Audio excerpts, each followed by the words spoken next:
Sri Pillai, what is the means for constantly holding on to the thought, who am I? Ramana Maharshi, when other thoughts arise, one should not pursue them, but should inquire, to whom do they arise? It does not matter how many thoughts arise. As each thought arises, one should inquire with diligence, to whom has this thought arisen? The answer that would emerge would be, to me. Thereupon, if one inquires, who am I, the mind will go back to its source, and the thought that arose will become quiescent. With repeated practice in this manner, the mind will develop the skill to stay in its source. When the mind that is subtle goes out through the brain and the sense organs, the gross names and forms appear. When it stays in the heart, the names and forms disappear.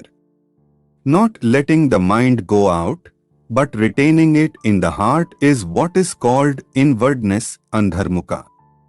Letting the mind go out of the heart is known as externalization, bahirmukha. Thus, when the mind stays in the heart, the I which is the source of all thoughts will go, and the self which ever exists will shine. Whatever one does, one should do without the egoti I. If one acts in that way, all will appear as of the nature of Siva, God. Sri Pillai, are there no other means for making the mind quiescent? Ramana Maharshi, other than inquiry, there are no adequate means. If through other means it is sought to control the mind will appear to be controlled, but will again go forth.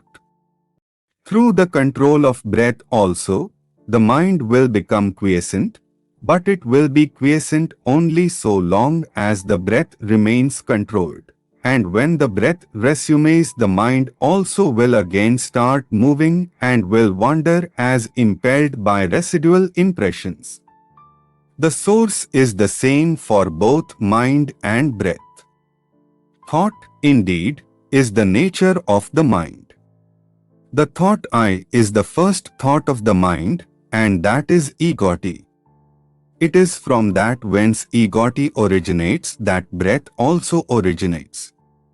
Therefore, when the mind becomes quiescent, the breath is controlled, and when the breath is controlled, the mind becomes quiescent.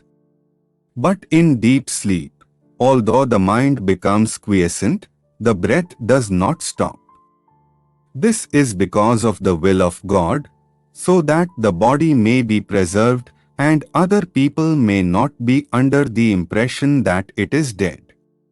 In the state of waking and in samadhi, when the mind becomes quiescent, the breath is controlled. Breath is the gross form of mind. Till the time of death, the mind keeps breath in the body, and when the body dies, the mind takes the breath along with it. Therefore, the exercise of breath control is only an aid for rendering the mind quiescent, manonigraha. It will not destroy the mind, manonasa. Like the practice of breath control, meditation on the forms of God, repetition of mantras, restriction on food, etc., are but aids for rendering the mind quiescent. Through meditation on the forms of God and through repetition of mantras, the mind becomes one-pointed. The mind will always be wandering. Just as when a chain is given to an elephant to hold in its trunk, it will go along grasping the chain and nothing else. So also when the mind is occupied with a name or form, it will grasp that alone. When the mind expands in the form of countless thoughts, each thought becomes weak, but as thoughts get resolved, the mind becomes one-pointed and strong. For such a mind, self-inquiry will become easy. Of all the restrictive rules, that relating to the taking of sattvic food in moderate quantities is the best. By observing this rule, the sattvic quality of mind will increase, and that will be helpful to self-inquiry. Sri Pillai, the residual impressions, thoughts, of objects appear wending like the waves of an ocean. When will all of them get destroyed?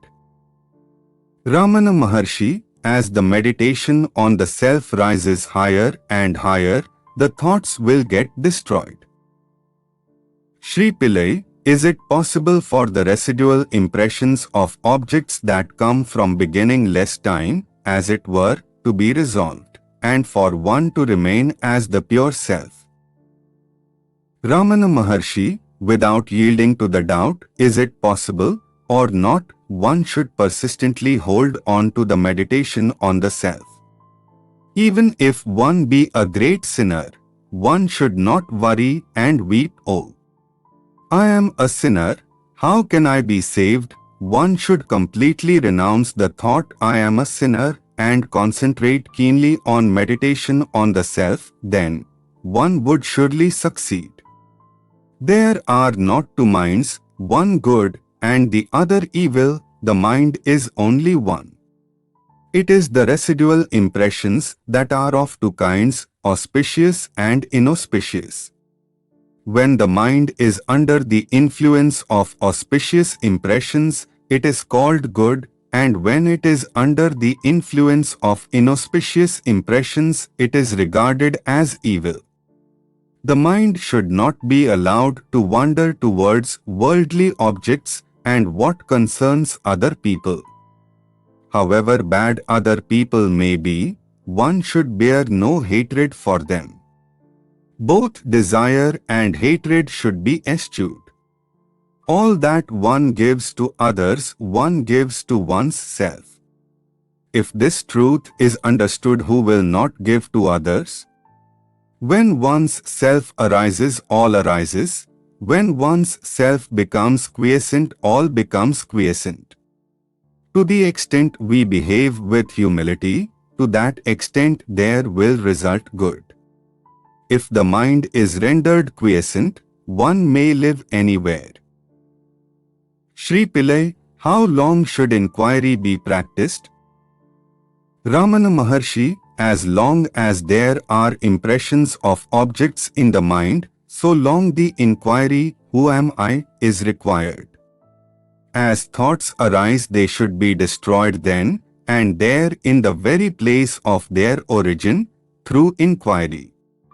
If one resorts to contemplation of the self unintermittently, until the self is gained, that alone would do.